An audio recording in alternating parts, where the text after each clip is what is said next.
Na yung red tilapia. Ganito ang magprito sa kanila, guys. Maraming powder. Yan. Tapos, babalutin natin ng powder itong fish. Ganyan, guys. Natin sa loob. Tapos, i-ano lang natin, set aside lang natin ng mga 10 to 15 minutes. Tapos, yung taas nito, lagyan natin ng lemon. Squeeze natin siya ng lemon. Ganun ang prito nila na isda, guys.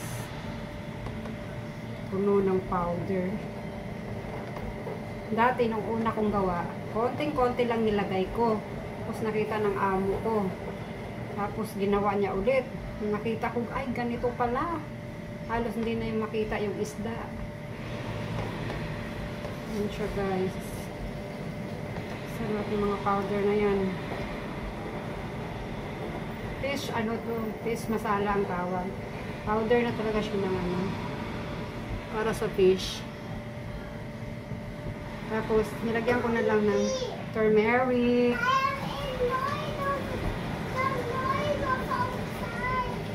Because they are construct the building, baby. It's okay. It's close the door, right? So what we gonna do? They are in under construction. Our neighbor. Ayan, guys. Ayan. Oh, diba? Hindi na makita yung fish. Oh, ayan. Tapos, squeeze natin siya ng lemon.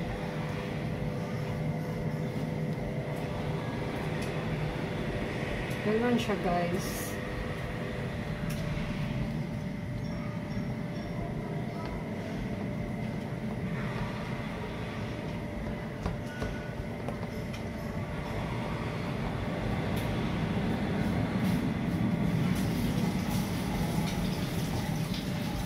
Alaga ko, naiingayan daw ng ewan ko, bako ba yun?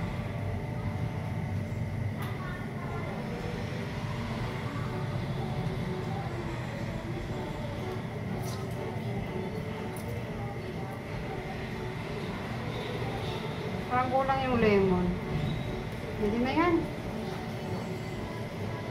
O, diba?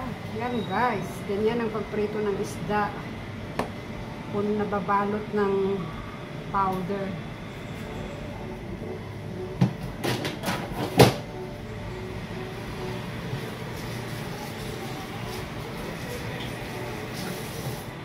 Kakaiba, diba? Sa atin lang yan. Asin lang, sapat na. Ayan, ayan siya. Oh, nasa na yung isda. Yan, set aside natin ng mga 10 to 15 minutes. Saka natin iprito. Bye! Thank you, everyone.